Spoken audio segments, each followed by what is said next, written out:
आइए आज हम लोग कक्षा 11 बायोलॉजी देखते हैं। तो आज हमको लीफ पढ़ना है। हिंदी में लीफ पत्ती और इंग्लिश में इसी को लीफ बोलते हैं। तो देखिए कह रहा है कि पत्ती पार्श्वीय चपटी संरचना होती है जो तने पर लगी रहती है।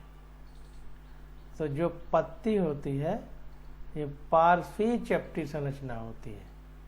पार्श्वीय का मतलब लेटरल। तो लेटरल मतलब पार्श्वीय होती है, मतलब किनारे पर लगी रहती है।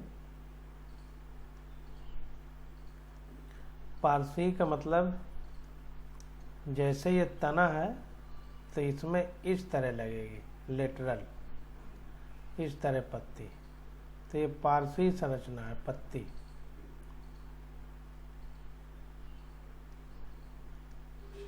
और फ्लैटेंड यानी चपटी होती है, जैसा आप लोग देखे हैं।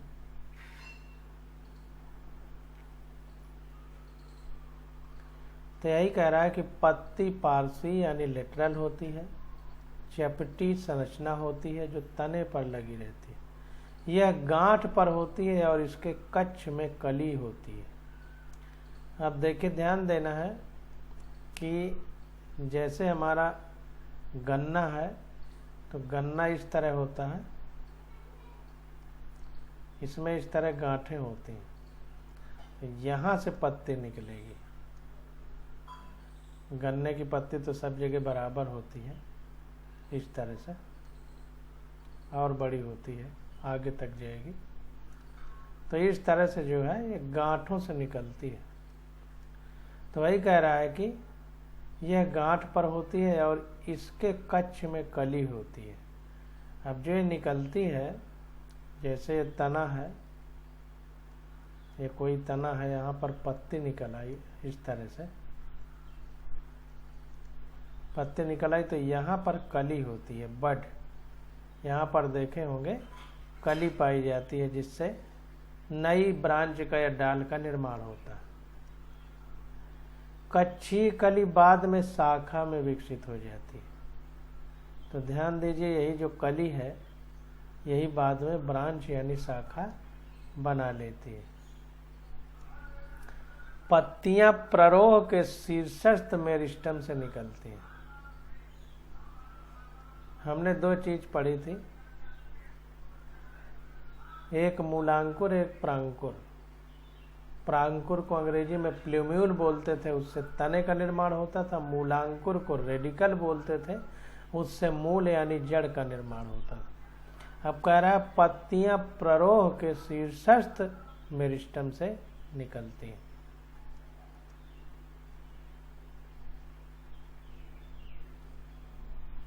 इंग्लिश में देखिए, लीव्स ओरिजिनेटेड फ्रॉम शूट मतलब तने के apical meristem and are arranged in an acropetal order. तो जो स्टेम होता है उसके ऊपरी भाग से निकलते हैं। प्ररोह मतलब तना के शीर्षस्थ भाग मेरिस्टम से निकलते हैं। जो तने का सबसे ऊपर वाला मेरिस्टम होता है, मेरिस्टम का मतलब एक प्रकार का टिश्यू होता है ऊतक, जो विभाजन करके पत्ती तना जड़ें सब बनाता है, उसको मेरिस्टम बोलते हैं। तो उसी के शीर्ष भाग से निकलती हैं। ये पत्तियां अग्राभिसारी रूप में लगी रहती हैं। अग्राभिसारी का मतलब पीछे बड़ी पत्तियां और आगे छोटी पत्तियां।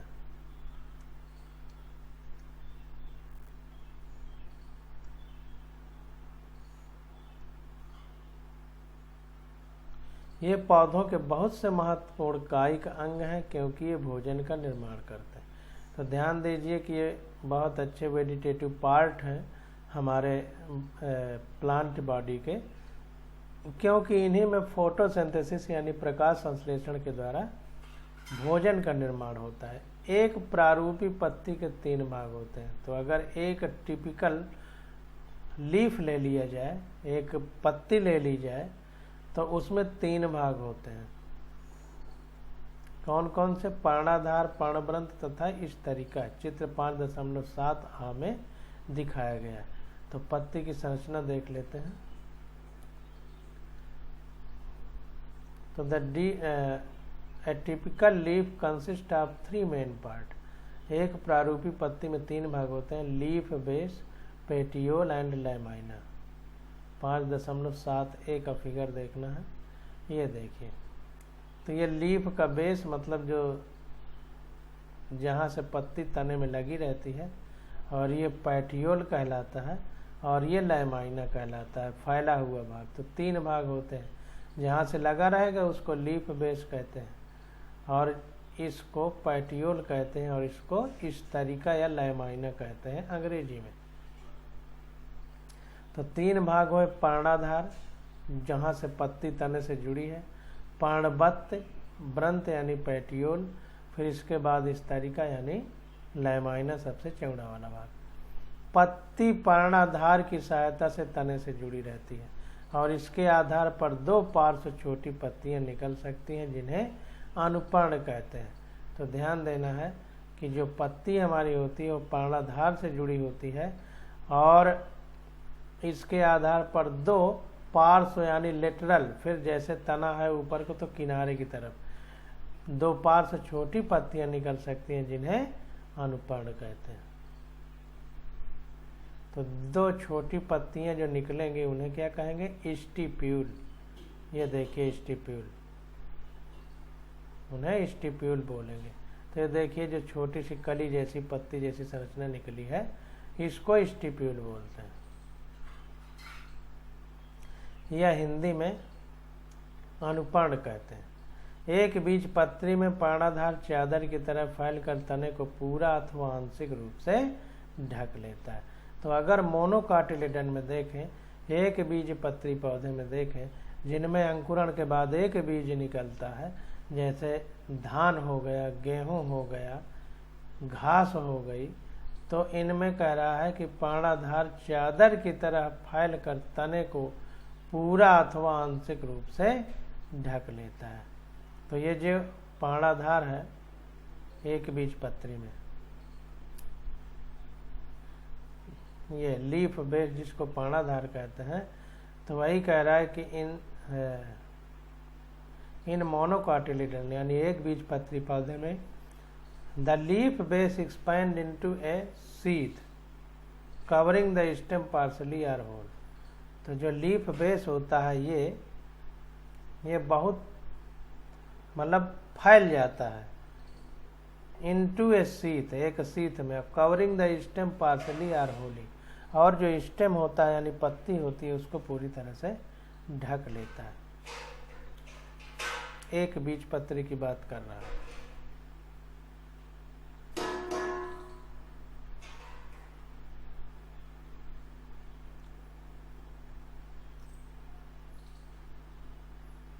कुछ लेग्यूमी तथा कुछ अन्य पौधों में पर्णाधार फूल जाता है।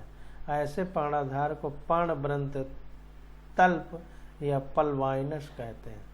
तो ध्यान दीजिए कि कुछ लेग्यूमिनेसी फैमिली के मेंबर हैं, उनमें क्या होता है कि जो पर्णाधार होता है जिसको लीफ बेस कहते हैं वो फूल जाता है, और फूल करके जो फूल जाता है उस फूली संरचना को पर्णवृंत तल्प या अंग्रेजी में पल्वाइनस कहते हैं। पर्णवृंत पत्ती को इस तरह सजाता है जिससे कि हमें अधिकतम सूर्य का प्रकाश मिल सके। तो ये जो पर्णवृंत होता है ये पत्ती को इस प्रकार से सजाता है कि हमें अधिकतम सूर्य का प्रकाश मिल सके। तो यहाँ पर देखिए कह रहा है कि द पैटियोल, ये जो पैटियोल है हमारा, ये इस प्रकार से पत्ती को रखता है, पत्ती के लैमाइना को कह दें, ये जो लैमाइना है, कि ज़्यादा से ज़्यादा सूरज का प्रकाश इस पर पड़ सके। ये ध्यान देना।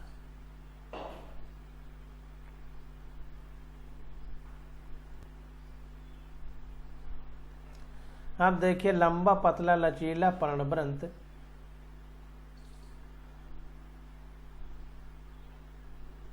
लंबा पतला लचीला पर्णवृंत इस तरीका को हवा में हिलाता रहता है ताकि ताजी हवा पत्ती को मिलती रहे। अब क्या होता है कि ये जो पत्रावृंत या पर्णवृंत होता है जिसको पैटियोल बोलते हैं अंग्रेजी में, ये पैटियोल, ये क्या है, इसको इधर उधर हिलाता डुलाता रहता है जिससे पत्ती को शुद्ध ऑक्सीजन या शुद्ध हवा मिल सके।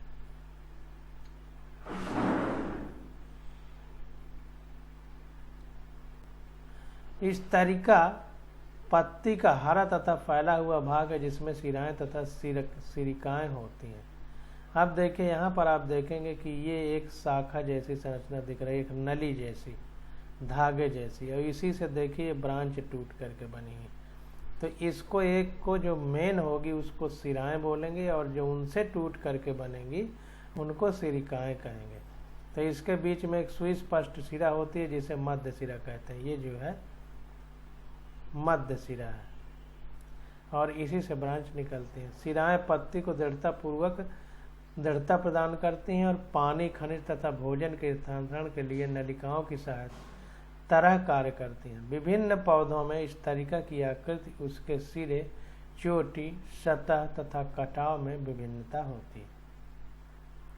तो विभिन्न पौधों में इस तरीका की आकृति, उसके सिरे, चोटी, सतह तथा कटाव में विभिन्नता होती है।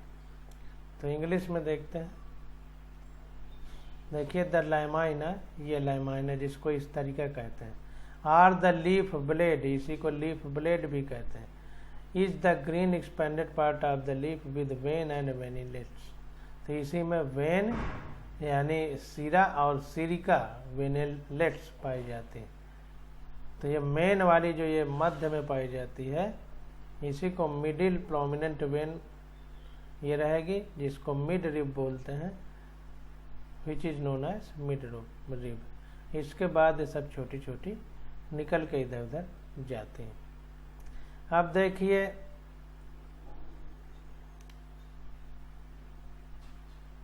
आगे देखते हैं। अब देखिए यहाँ पर कुछ संरचना है, पत्ती की संरचना। आप पत्ती के भाग, जो पत्ती के भाग हैं वो तो देख लिए। बा जालिका सिरा विन्यास, बी समांतर सिरा विन्यास। तो सिरा विन्यास पहले पढ़ें तब इसको समझने। तो सिरा विन्यास को अंग्रेजी में विनेशन बोलते हैं, ध्यान दीजिए। सिरा विन्यास इन इंग्लिश कॉल्ड विनेशन। तो विनेशन को सिरा विन्यास कहते हैं। तो इसको देखते हैं, पत्ती पर सिरा तथा सिरिकाओं के विन्यास को सिरा विन्यास कहते हैं। तो ध्यान दीजिए कि नाम से ही पता चल रहा है कि इसमें जो वेन्स और वेनिलेट्स पाई जाती हैं, तो वेन्यूल्स और वेनिलेट्स पाई जाती हैं, सिराओं उन्हीं वो किस प्रकार से पौधे में सजाई गई हैं, इसी को सिरा विन्यास या विनेशन कहते हैं। जब रिक्त सिरिकाएं इस तरीका पर एक जाल सा बनाती हैं तब इसे जालिका व सिरा विन्यास कहते हैं। ध्यान दीजिए, तब इसे क्या कहते हैं, जालिका व सिरा विन्यास। देखिए यहाँ पर जाल जैसी संरचना बनी हुई, जाल जैसी इधर उधर फैली हुई है। यह प्रायः द्विबीजपत्री पौधे में मिलता है। तो जो जालिका व सिरा विन्यास होता है ये दो बीजपत्री पौधों में पाया जाता है। अब दूसरा क्या है, जब सिरिकाएं समांतर होती हैं, देखो इसमें इस तरह से दो सिरिकाओं के बीच में देखो एक दूरी लगभग बराबर है, मतलब समांतर जा रही है, आगे जाके कम हुई है, पीछे मतलब लगभग एक दूसरे के बीच में जगह है पूरा अंत तक। इसे समांतर सिरा विन्यास कहते हैं, पैरेलल विनेशन। चित्र 5.7 हम देखेंगे। यह प्रायः एक बीजपत्री पौधों में मिलते हैं। तो समांतर सिरा विन्यास एक बीजपत्री पौधे में, जालिका व सिरा विन्यास दो बीजपत्री पौधों में। और सिरा विन्यास होता क्या है, सिरा और सिरिकाओं के जाल है जो किस प्रकार से पत्ती में फैली हुई है। अब इंग्लिश में थोड़ा देख लेते हैं। तो विनेशन, तो विनेशन क्या होता है, वेन्स और वेनिलेट्स का अरेंजमेंट होता है पत्ती में, और जब जो है ये वेनिलेट्स का एक नेटवर्क फैल जाता है तो इसे रेटिकुलेट कहते हैं, रेटिकुलेट कहते हैं। और जब ये पैरेलल होती हैं वेन्स और वेनिलेट्स तो इसे पैरेलल विनेशन बोलते हैं। तो रेटिकुलेट विनेशन और पैरेलल विनेशन। तो leaves of dicotyledonal plants generally possess reticulate venation. तो द्विबीजपत्री या डाइकोटिलेडन में रेटिकुलेट विनेशन पाया जाता है और मोनोकाटिलिडन में पैरेलल विनेशन पाया जाता है। अब देखिए आ जाते हैं पत्ती के प्रकार, टाइप्स ऑफ लीफ। तो जब पत्ती की स्तरिका यानी ये लैमाइना आगे वाली ये चीज अछिन्न होती है अथवा कटी हुई लेकिन कटाव मध्य सिरा तक नहीं होने पाता, तब वो सरल पत्ती कहलाती है। तो ध्यान दीजिए कि जो लैमाइना है वो अछिन्न होता है यानी ज़्यादा कटा पटा नहीं होता है, या यूं कहें अथवा कटाव मध्य सिरा यानी मिड रिब तक नहीं पहुंचता है, यहाँ तक नहीं पहुंचता है अंदर तक, तो इसे क्या कहते हैं, सिंपल लीफ बोलते हैं, सरल पत्ती। जब इस तरीका यानी लैमाइना का कटाव मध्य सिरा तक पहुंचते और बहुत पत्रकों में टूट जाए तो ऐसी पत्ती को संयुक्त या कंपाउंड लीफ बोलते हैं। ध्यान दीजिए, तो लैमाइना कुल मिलाकर के कटा फटा नहीं हो तो सिंपल लीफ है, और कटा फटा हो तो संयुक्त लीफ है। सिंपल लीफ में एक कंडीशन और दी है कि अगर कटा भी हो तो मध्य सिरा तक ना पहुंचे तो हम उसे सिंपल लीफ कह देंगे, और कटा फटा है टूट जाए पत्रकों में तो इसे कंपाउंड लीफ बोलते हैं, माने बहुत सारी लीफ है संयुक्त रूप से। सरल तथा संयुक्त पत्तियों दोनों में पर्णवृंत के कक्ष में कली होती है, लेकिन संयुक्त पत्ती के पत्रकों के कक्ष में कली नहीं होती है। तो ध्यान देना है कि सिंपल तथा संयुक्त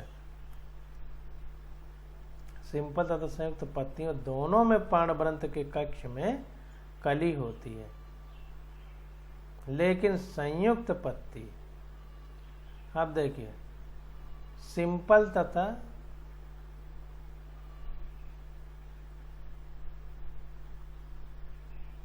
सरल तथा संयुक्त पत्तियों दोनों में पर्णवृंत के कक्ष में कली होती है, लेकिन संयुक्त पत्ती के पत्रकों के कक्ष में कली नहीं होती। तो कुल मिला के पर्णवृंत में कली होती है सिंपल और कंपाउंड दोनों लीफ के, लेकिन पत्रकों के कक्ष में यहाँ पर कली नहीं होती, यहाँ पर पाई जाएगी। ध्यान देना, यहाँ पर कली पाई जाएगी, यहाँ पर नहीं पाई जाएगी कि ये दो संयुक्त पत्तियाँ हैं तो यहाँ पर पाई जाए, यहाँ किसी में नहीं पाई जाती, न सिंपल लीफ में न संयुक्त लीफ में। तो इसको ध्यान देना। इंग्लिश में थोड़ा देख लेते हैं। तो देखिए simple leaf lamina is entire or when incised the incision do not touch the midrib. Incision ये मध्य सिरा को न टच करे। अब दो प्रकार की लीफ पाई जाती है।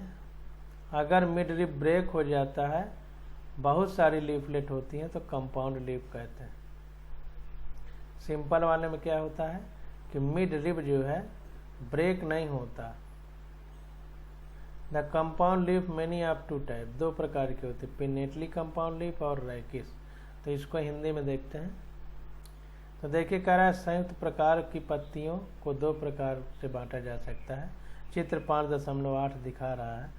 कह रहा है पिच्छाकार संयुक्त पत्तियों में बहुत से पत्रक एक ही अक्ष को मध्य सिरा के रूप में होती हैं, पर स्थित होते हैं। इसका उदाहरण नीम है। हस्ताकार संयुक्त पत्तियों में पत्रक एक ही बिंदु अर्थात पर्णवृंत की चोटी से जुड़े रहते हैं। उदाहरण सिल्क कॉटन वृक्ष। तो ये एग्जाम्पल याद कर लीजिए कि संयुक्त पत्तियां दो प्रकार की होती हैं। पिच्छाकार संयुक्त पत्ती, इसका उदाहरण क्या है, लीफ नीम। और हस्ताकार संयुक्त पत्ती, इसका उदाहरण क्या है, सिल्क कॉटन वृक्ष। तो इसको देखते हैं। तो यहाँ पर देखिए दो एग्जाम्पल हमको दिखाए गए हैं। संयुक्त पत्तियाँ, पहली क्या है पिच्छाकार संयुक्त पत्ती, दूसरी क्या है हस्ताकार। देखिए हाथ में जैसे उंगलियां हैं उस तरह के हैं, और ये इसमें क्या है पिच्छाकार में पत्ती यहाँ से देखिए तो एक दूसरे के पीछे पीछे लगी हुई है। पिच्छाकार का मतलब पीछा कर रही है, जैसे कोई चीज़ पीछा कर रही है, इस तरह पत्ती लगी है, पीछा करने लगी जैसे। हस्ताकार में हाथ की उंगलियां जैसे हैं, इस तरह। तो पिच्छाकार जो कंपाउंड लीफ है वो नीम में पाई जाती है। हस्ताकार संयुक्त पत्ती सिल्क कॉटन वृक्ष में पाई जाती है। तो यहाँ पर देखिए पिच्छाकार को पिन्नेटली कंपाउंड लीफ बोल रहा है।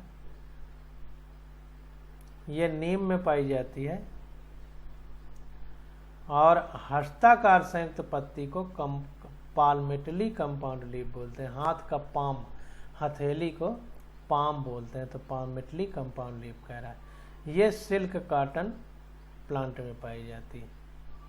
अब आगे देखते हैं, हमारे पास आ जाता है पर्ण विन्यास। ये दोनों एग्जाम्पल याद कर लीजिएगा, पिन्नेटली कंपाउंड लीफ नीम और पाल्मेटली कंपाउंड लीफ या हस्ताकार संयुक्त पत्ती सिल्क कॉटन के पेड़ में पाई जाती है।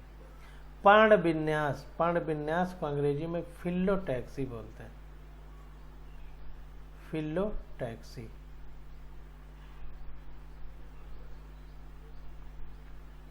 तो पर्ण को अंग्रेजी में पैटियोल बोलते हैं।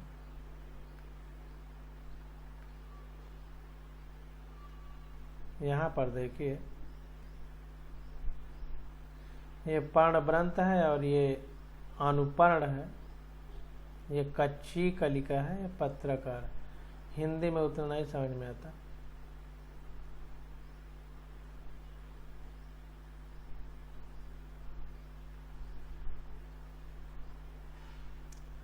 तो पर्ण विन्यास, अभी हमने पत्ती का विन्यास पढ़ा, अब पर्ण का विन्यास पढ़ते हैं जिसको फिलोटैक्सी कहते हैं।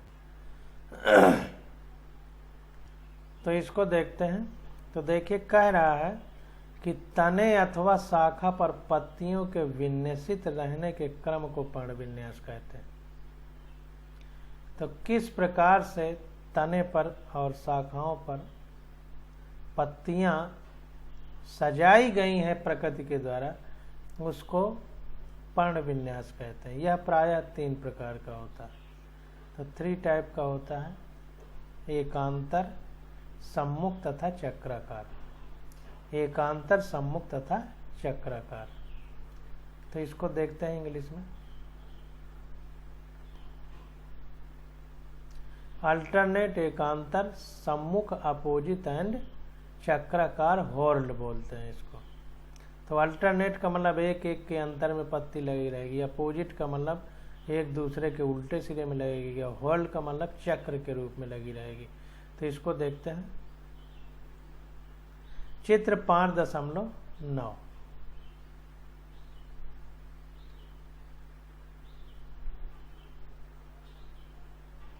तो देखिए चित्र 5.9 है, एकांतर।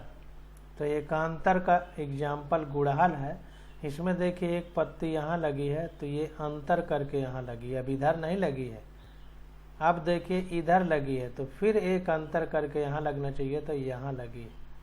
कुल मिला के एक पत्ती इधर लगी है, तो फिर इधर नहीं लगी, इसी जगह पे थोड़ा सा आगे इधर लगी है, फिर इधर अंतर हो गया, फिर इधर लगी है तो इधर नहीं लगी, फिर इधर लगी है तो इधर नहीं लगी, फिर इधर लगी है तो इधर नहीं लगी, एक एक के अंतर से, इसीलिए इसको एकांतर कहते हैं। दूसरा सम्मुख या अपोजिट। तो एक देखे पत्ती इधर लगी है तो इसके उल्टे सिरा में इसके, अगर इधर मुंह होता तो इसका भी मुंह इधर होता, इसलिए सम्मुख। अमरूद इसका एग्जाम्पल है। और चक्राकार, यहाँ पर देखिए एक ही बिंदु पर जैसे पंखे की पत्तियां, उस तरह से पत्ती बहुत सारी निकली हुई है। तो इस प्रकार से एकांतर, सम्मुख और चक्राकार 3 भागों में बांटा गया है। तब इसको पढ़ने का प्रयास करते हैं। तो देखिए एकांतर प्रकार के पर्णविन्यास में एक अकेली पत्ती प्रत्येक गांठ पर एकांतर रूप में लगी रहती है।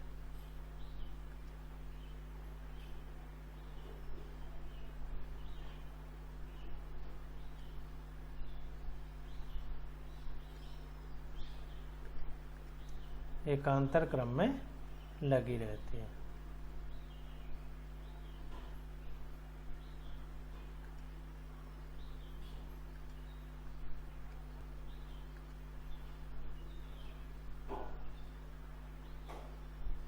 उदाहरण क्या है? गुड़हल, सरसों, सूरजमुखी। गुड़हल, सरसों और सूरजमुखी। सम्मुख प्रकार के पर्णविन्यास में प्रत्येक गांठ पर एक जोड़ी पत्तियां निकलती हैं। अगर सम्मुख या अपोजिट की बात करें तो इसमें एक ही गांठ से दोनों तरफ पत्तियां निकलती हैं। एग्जाम्पल इसका अमरूद है। काइलोट्रोपिस आक और अमरूद। यदि एक ही गांठ पर 2 से अधिक पत्तियां निकलती हैं और उसके चारों ओर एक चक्कर सा बनाती हैं तो इसे चक्राकार पर्णविन्यास कहते हैं। एल्सटोनिया या डेविल ट्री में ऐसा होता है।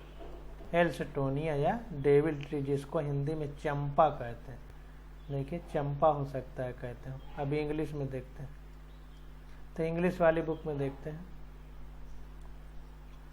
तो देखिए ये चाइना रोज है, ये एल्सटोनिया या हिंदी में इसी को चंपा कहते थे। अमरूद को गुआवा कहते हैं। तो ये एग्जाम्पल है अल्टरनेट का, एक के बाद एक, एक के बाद एक लगी है। ये है अपोजिट का एग्जाम्पल, एक इधर है तो एक इधर है। ये होल्ड का एग्जाम्पल, चक्राकार पत्ती, एक ही जगह से बहुत सारी पत्तियां पंखे जैसे निकली। तो अल्टरनेट का एग्जाम्पल क्या है? China rose, mustard and sunflower plant. ये एग्जाम्पल आपसे पूछेगा। अपोजिट लीफ का एग्जाम्पल क्या है? Calotropis guava plant. और हॉर्न लाइक का एग्जाम्पल क्या है? एल्सटोनिया। तो ये अंडरलाइन करके इनके एग्जाम्पल में अंडरलाइन कर लीजिए, यही आपसे पूछा जाएगा। अब आगे आ जाता है हमारे पास पत्ती के रूपांतरण। पत्ती के रूपांतरण यानी मॉडिफिकेशन ऑफ लीफ। तो पत्ती को भोजन बनाने के अतिरिक्त अन्य कार्यों के लिए रूपांतरित होना पड़ता है। वे ऊपर चढ़ने के लिए प्रतान में, जैसे मटर, और रक्षा के लिए सूल यानी कांटों में, जैसे कैक्टस में परिवर्तित हो जाते हैं। तो ध्यान दीजिए कि जो पत्तियां होती हैं तो उनको भोजन के लिए या सुरक्षा के लिए एक तरह से दूसरे तरह में परिवर्तित होना पड़ता है। जैसे कि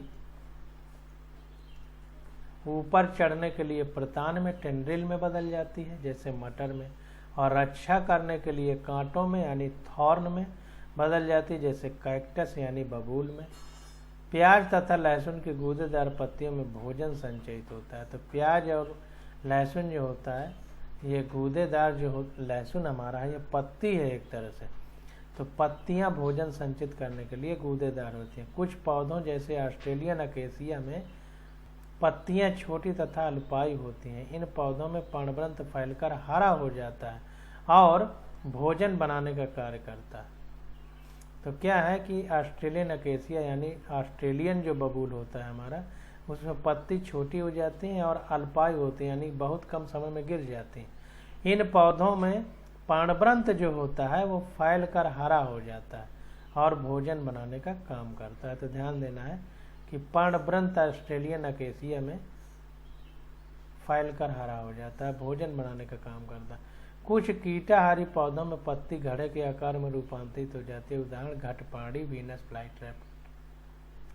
तो कुछ कीटाहार कीट पकड़ने वाले पौधे होते हैं जो कीट को खा लेते हैं, उसके जो नाइट्रोजन उसमें होती है उसको एब्जॉर्ब कर लेते हैं, उसकी कवच जो काइटिन की बनी होती है। तो नाइट्रोजन का एक तरह से नाइट्रोजन पाया जाता है उसमें, तो उसको जहाँ पौधे उगते हैं कीटाहार वाले, वहाँ नाइट्रोजन की कमी होती है। तो नाइट्रोजन को प्राप्त करने के लिए वो क्या करते हैं? कीटों को खा जाते हैं, इंसेक्ट को खा जाते हैं। एग्जाम्पल घटपाड़ी, वीनस फ्लाईट्रैप है। अब इसको थोड़ा इंग्लिश में देख लेते हैं। तो यहाँ पर देखिए क्या है कि ऊपर चढ़ने के लिए प्रतान में लीफ चेंज हो जाती है जिसको टेंडिल कहते हैं। कुछ में कांटे स्पाइन में बदल जाती है जैसे कैक्टाई यानी बबूल में, और फ्लेसी लीफ हो जाती है जैसे ओनियन और गार्लिक यानी प्याज और लहसुन में। इसी प्रकार से ऑस्ट्रेलियन अकेसिया जो है, जंगली बबूल जो है, ऑस्ट्रेलियन बबूल जो है, उसमें पत्ती छोटी हो जाती है और बहुत जल्दी शॉर्ट लाइफ, बहुत जल्दी मृत हो जाती है, छोटी सी जिंदगी होती है। कह रहा है the petiole in these plant expand. तो इन पौधों में क्या होता है कि जो पैटियोल होता है वही बहुत ज़्यादा एक्सपैंड हो जाता है और एक्सपैंड होकर के वही फूड की सिंथेसिस करता है, हरा भी हो जाता है और वही भोजन का निर्माण करता है। और कुछ पौधे जो इंसेक्टिवोरस हैं उनमें क्या होता है कि पत्ती एक घड़े की संरचना बना लेती है। पिक्चर प्लांट इनको बोलते हैं, वीनस फ्लाईट्रैप, पिक्चर प्लांट, इन सब में ऐसा होता है। और ये इंसेक्टिवोरस होते हैं, कीटों को मार मार के खा जाते हैं। तो ये देखिए पैटियोल है, यही पैटियोल जो है हरा होकर के ऑस्ट्रेलियन बबूल में भोजन बनाने का काम करता है। अब यहाँ पर देखिए फिगर दिखाया गया है, ये हमारी मटर है। मटर में देखिए टेंड्रिल, धागे जैसी संरचनाएं हैं, तो लीफ टेंड्रिल इनको कहते हैं। तो लीफ जो है से ही ये टेंड्रिल बनते हैं, मॉडिफिकेशन ऑफ लीफ। ये जो टेंड्रिल हैं, प्रतान है, ये पत्ती का रूपांतरण है, ध्यान दीजिएगा, तने का नहीं। और जो कैक्टाई होते हैं, कैक्टस जैसे नागफनी है, कैक्टस को नागफनी बोलते हैं, बबूल नहीं। तो ये जो नागफनी है, इसमें देखिए कांटे की संरचना हो जाती है। ये पूरा हरा वाला भाग ये तना है, और इसमें जो है ये पत्तियां कांटे में बदल जाती हैं। लीफ मॉडिफाइड इनटू स्पाइन लिखा है ना, कि पत्तियां कांटों में बदल गई। तो ध्यान दीजिए कि इसमें पत्तियां कांटों में बदल जाती। आगे देखिए फिगर है ओनियन का, फ्लेसी लीफ लिखा है। जो हम प्याज खाते हैं, तो प्याज में जो ये खाते हैं प्याज, वो फ्लेसी लीफ होती है, यानी मुलायम पत्ती का फूला हुआ भाग होता है। अब आगे हमारे पास आ जाता है इनफ्लोरेसेंस।